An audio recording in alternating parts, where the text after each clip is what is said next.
DSC notification వెంటనే వేయాలంటూ నిరుద్యోగులు ఎన్నిసార్లు అడిగినా ముఖ్యమంత్రి స్పందించట్లేదని వాళ్ళు ఆగ్రహం వ్యక్తం చేశారు. ఇప్పుడు మనతో పాటు ఆస్మా గారు ఉన్నారు. అసలు వెనకాల ఏం జరుగుతుందంటారు? ఆ రోజు అద్దంకి దయాకర్ వచ్చి అంత మాట్లాడిపోయినా కూడా ఇంతవరకు స్పందన లేదు. దాని వెనకాల ఏం జరుగుతుందా? గూడుపుట అని ఏం నడుస్తుందో తెలియదు, కానీ నోటిఫికేషన్లు ఇచ్చేంత వరకు అయితే మేము వినే ప్రసక్తి లేదు. నోటిఫికేషన్లు ఇవ్వండి అంటే ఆ నోటిఫికేషన్లో రప్పునేదో నోటిఫికేషన్ ఇస్తారు కూడా, కానీ దాంట్లో సవరించాల్సిన జీవోలు కూడా చాలా ఉన్నాయి. జీవో 29 కానీ, జీవో 46 కానీ, జీవో 108 కానీ, ఇవన్నీ కూడా నోటిఫికేషన్స్ వచ్చినా సరే మళ్ళీ కోర్టు కేసులు పాలయ్యే నోటిఫికేషన్సే అవుతాయి. కాబట్టి ముందుగాల మీరు ఈ నోటిఫికేషన్లకు సంబంధించిన ఈ జీవోలను రద్దు చేయండి. రద్దు చేసి ఆ తర్వాత నోటిఫికేషన్స్ ఇస్తే బాగుంటుంది, లేకపోతే నోటిఫికేషన్స్ ఇవ్వకండి. అశోక్ సార్ ఇప్పుడు హాస్పిటల్లో ఉన్నారు. వాళ్ళ పరిస్థితి ఎట్లుంది? ఆయన ఎట్లున్నారు? ఇప్పుడు సీరియస్గానే ఉంది. ఇది 6వ రోజు కాబట్టి నిరుద్యోగులు వెళ్తే చూపించని పరిస్థితి. లీడర్లు ఎవరైనా వస్తే వాళ్ళకి చూపిస్తున్నారు తప్ప నిరుద్యోగులు ఎవరైనా వస్తే మాత్రం చూపించట్లేదు. అది దారుణం. అసలు మేము కూడా వెళ్ళి ట్రై చేసినాము, కానీ చూపించట్లేదు. మిమ్మల్ని కూడా రానివ్వకపోవడానికి కారణం ఏమై ఉంటుంది కదా? మమ్మల్ని కూడా రానివ్వట్లేదు. ఆయన కూర్చున్నది నిరుద్యోగుల కోసం, ఎమ్మెల్యేల కోసం, ఎంపీల కోసం కాదు, నిరుద్యోగుల కోసం కూర్చున్నప్పుడు మమ్మల్ని ఎందుకు అలో చేయట్లేదు? అదే వాగ్వాదం కూడా అయింది నిన్న. అయినా సరే పంపించట్లేదు. చూసి మేమే వెయిట్ చేసి వచ్చేసినాం. మనం తెలంగాణలో ఉన్న డిఈడి, డిఎస్సి, గురుకుల, మోడల్ స్కూల్స్ ఇలా చాలా రకాల ఎగ్జామ్స్కి ప్రిపేర్ అయ్యే అభ్యర్థులం అందరం కలిసి ఒక వేదిక మీద ఏర్పాటై అందరం ముక్కుముడిగా అందరం ఒక్కటై ఈరోజు ప్రెస్ మీట్ని ఏర్పాటు చేసుకున్నాం. ఎందుకంటే మొత్తం మేము చదువంతా ఒకటే. గురుకులకైనా, డిఎస్సికైనా, మోడల్ స్కూల్స్ అయినా సిలబస్ మాత్రం సేమ్, కానీ ఎగ్జామ్స్ మాత్రం వేరే ఉంటాయి. ఏంటంటే ఇక్కడ ఫీజుల దోపిడీ ఏం లేదు. ఫీజు మాత్రం వేరుగా తీసుకుంటారు, ఎగ్జామ్స్ మాత్రం కాంబోగా పెడతారు. ఆ వచ్చిన మార్కులనే పరిగణనలోకి తీసుకొని జాబ్ వచ్చిందా లేదా వాళ్ళకి సంబంధం లేదు. కానీ మాకు ఎగ్జామ్ మాత్రం ఒకటే పెట్టి ఆ ఒక్క పేపర్ని 4-5 జాబ్లకు డిసైడ్ చేస్తారు అన్నట్టు. అట్లా ఉంది పరిస్థితి. ఇంకా తెలంగాణలో మనకి ప్రభుత్వం ఏర్పాటు కాకముందు 2 లక్షల ఉద్యోగాలు అని చెప్పేసి మభ్యపెట్టి మెగా డిఎస్సి అని చెప్పి మోసం చేసి ఈరోజు అధికారంలోకి వచ్చిన తర్వాత 2 సంవత్సరాలైనా ఖాళీల వివరాలు కూడా ప్రభుత్వం చెప్పలేని దుస్థితిలో ఉంది. ఎంత దారుణం అండి! నిరుద్యోగులు రోడ్లు పట్టుకొని తిరుగుతూ ఉంటే కనీసము వాళ్ళ మీద ఉన్న కృతజ్ఞత కూడా చూపించుకోకుండా నిరుద్యోగుల వల్ల ఏర్పడిన ప్రభుత్వం ఈరోజు నిరుద్యోగుల్ని పట్టించుకోవట్లేదు. అక్కడ బీహార్లో చూసి నేర్చుకోండి. నిరుద్యోగులకి 1000 రూపాయల నిరుద్యోగ భృత్యాన్ని ఇస్తున్నారు. మీకు అది 1000 రూపాయలే కనిపిస్తున్నది, కానీ మీరిచ్చిన మాట ఎక్కడ నిలబెట్టుకుంటున్నారు? మీరిచ్చిన నిరుద్యోగ భృతి ఇస్తామని చెప్పిన మాట ఎక్కడ నిలబెట్టుకుంటున్నారు? ఈరోజు టెట్లో ఎన్ని ఇక్కట్లున్నాయో తెలుసా మీకు? ఎగ్జామ్ రాసే వాళ్ళకి తెలుస్తుంది. మమ్మల్ని అడగండి, చెప్తున్నాం కదా. ఇంతకుముందు 2 సార్లు టెట్ నిర్వహించారు ఈ గవర్నమెంట్ ఏర్పడిన తర్వాత, కానీ దాంట్లో కొన్ని లోపాలు ఉన్నాయి, సవరించండి అంటే అసలు ఎవ్వరు కూడా చెవిలో కూడా పెట్టుకోవట్లేదు మా మాటలు. ఏంది అసలు బయోసైన్స్ చదివిన వాళ్ళు మ్యాథ్స్ ఎట్లా రాస్తారండి?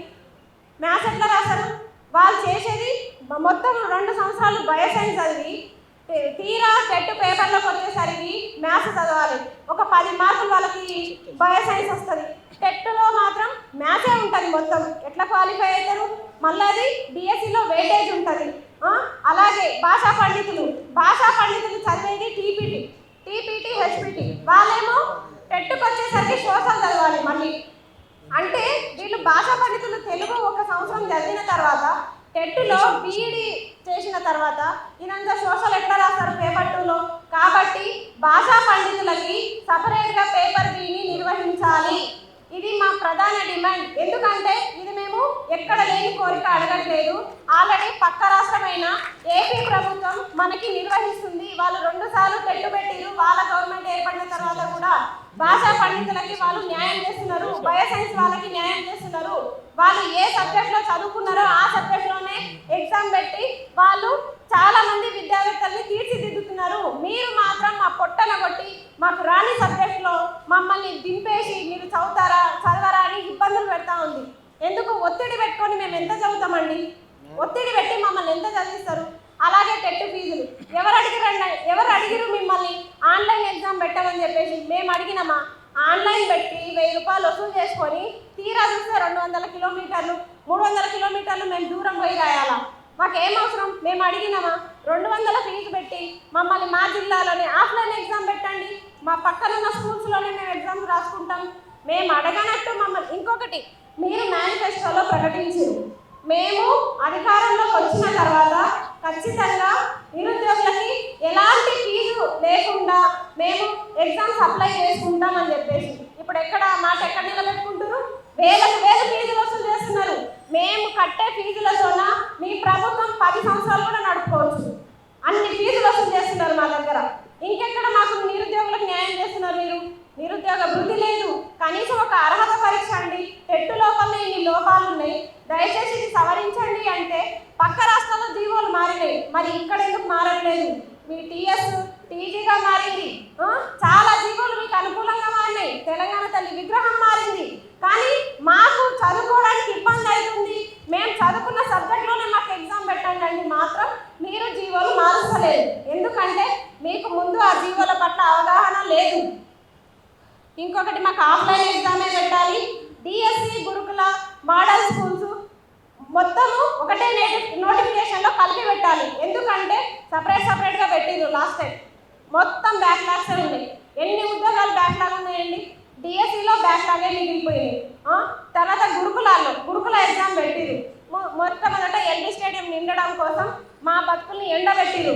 మొత్తం ఎల్బీ స్టేడియం నిండింది, కానీ నిరుద్యోగుల జీవితం ఎట్లయింది చూడండి. ఇప్పుడు 3000 పోస్టులు ఈరోజు బ్యాక్లాగ్లో ఉండిపోయాయి. నిరుద్యోగ అభ్యర్థులు, గురుకుల అభ్యర్థులు ఇప్పటికీ రోడ్లపైన తిరిగే పరిస్థితి ఏర్పాటైంది మీ వల్ల. కాబట్టి మోడల్ స్కూల్స్ నోటిఫికేషన్ అయితే 14 సంవత్సరాల నుంచి లేదు. 14 సంవత్సరాల నుంచి నోటిఫికేషన్ లేనప్పుడు ఎన్ని ఖాళీలు ఉంటాయండి? డిఎస్సిలో 13,000 ఖాళీలు ఉన్నాయి, గురుకులాల్లో 10,000 ఖాళీలు ఉన్నాయి, ఇవి మోడల్ స్కూల్స్లో 2,500 ఖాళీలు ఉన్నాయి.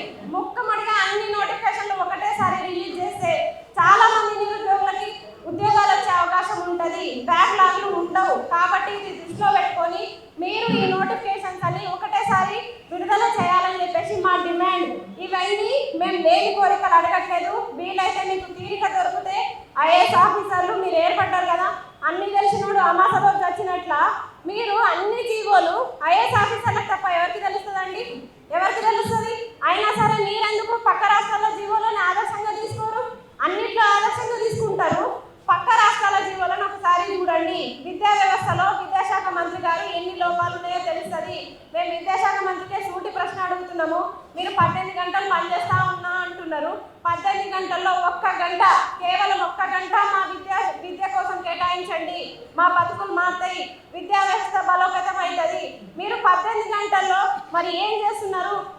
మాకు సంబంధం లేదు, కానీ మీరు మాత్రం మా కోసం 1 గంట కేటాయించాలని చెప్పేసి విద్యాశాఖ మంత్రికి మేము విన్నవించుకుంటున్నాము.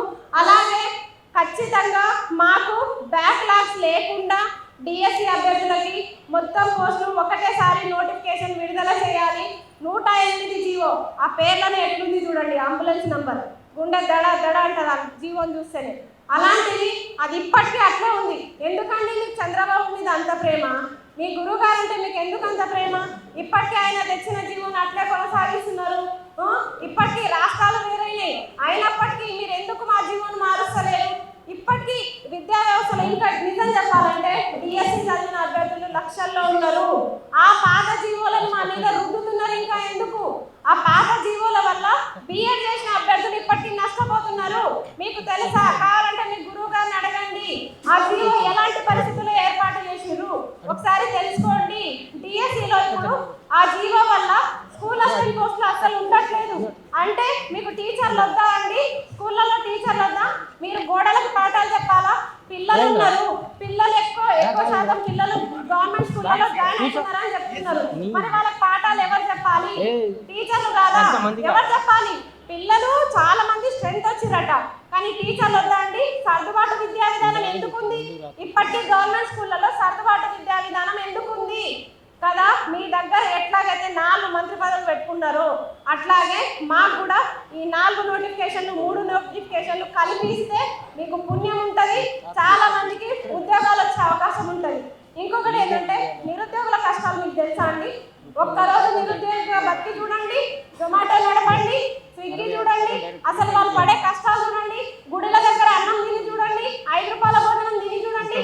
లేకపోతే మేమన్నా మీలాగా ఒక్కరోజు సీఎంగా ఉండి చూస్తాం. చేసుకుందాం. మీ ప్లేస్ మాది, మా ప్లేస్ మీది, ఒక్కరో తారుమారు చేసుకుందాం. మీకు దమ్ముంటే రండి. మేము చెప్తున్నాం కదా, ఈ కష్టాలు మేము పడే కంటే మీకు సవాల్ విసరడమే మాకు నయం అనిపిస్తుంది. మేము ఎన్ని విధాలుగా చెప్పి చూస్తున్నాము, అయినప్పటికీ మీకు అర్థం కావట్లేదు. మా పట్ల మీకు అసలు శ్రద్ధ లేదు. విద్యాశాఖ మంత్రి గారు కొంచెం ఇప్పటికైనా నిద్రలో నుంచి మేల్కోండి. మీరు పులిని అంటున్నారు కదా, మరి పులి ఎందుకు నిద్రపోతుంది? పులి కొంచెం సింహంలాగా బయటికి వెళ్ళు, జూలు జింకరించి బయట సమస్యలు చూడు. విద్యా వ్యవస్థలో ఎన్ని మార్పులు ఉన్నాయో చూడు. ఇప్పటికైనా మేము మమ్మల్ని అడుగు. ఇన్ని జీవోలు చెప్తున్నాం కదా, ఇన్ని జీవోలు మార్చు. బయట తెలంగాణలో ఉన్న టీఎస్ టీజీగా మార్చడం ఇలాంటి జీవోలు కాదు ఫస్ట్ మారాల్సింది. తెలంగాణ స్ట్రక్చర్ బయట మ్యాప్లో మారడం కాదు. తెలంగాణలో నిజమైన నిరుద్యోగులు ఎంత ఇబ్బంది పడుతున్నారు, వాళ్ళ జీవితాలు మార్చడంలో మీ జీవోలు మారితే బాగుంటుంది. దయచేసి సీఎం గారు, విద్యాశాఖ మంత్రి గారు, అలాగే చుట్టుపక్కల ఉన్న ఐఏఎస్ను కూడా మీరు నిజంగా చెప్తున్నా చదువుకొని ఆ స్థాయికి వెళ్ళిరు. ఈ జీవోల పట్ల విద్యాశాఖ మంత్రికి అవగాహన లేకపోయినా మీకు మాత్రం ఉంటుంది కదా. దయచేసి మీరన్నా విద్యాశాఖ మంత్రికి చెప్పండి. 3 నెలల నుంచి పట్టించుకుంటలేడు కదా, ఎందుకంటే ఆయన తీసి పక్కన పడేయక అవసరమా? మొత్తం పార్టీలో ఇంతమంది ఆల్రెడీ పెద్దలు ఉన్నారు, చాలా మంది ఉన్నారు. మరి మీరు ఎందుకు పట్టించుకోవట్లేదు? ఆయన తీసి విద్యాశాఖ మంత్రిని మార్చండి. ఫస్ట్ విద్యాశాఖ మంత్రి మారే వరకు మా బతుకులు మారవు. కాబట్టి మాకు జంబో అండ్ కాంబో నోటిఫికేషన్ కావాలి. కాబట్టి డిఎస్సి గురుకుల మోడల్ స్కూల్స్ ఒకటేసారి మాకు నోటిఫికేషన్ విడుదల చేయాలి. ఒక మైనార్టీ గురుకులాన్ని 3488 పోస్టులు వేకెన్సీకి అవుట్ సోర్సింగ్ మిగతా సొసైటీల్లో ఎన్ని ఖాళీలు ఉంటాయి అది మీరే ఆలోచించండి. నేను చెప్తున్న లెక్క కాదు, వాళ్ళే చెప్పిన లెక్క. మీరే ఆలోచించండి. Thank you.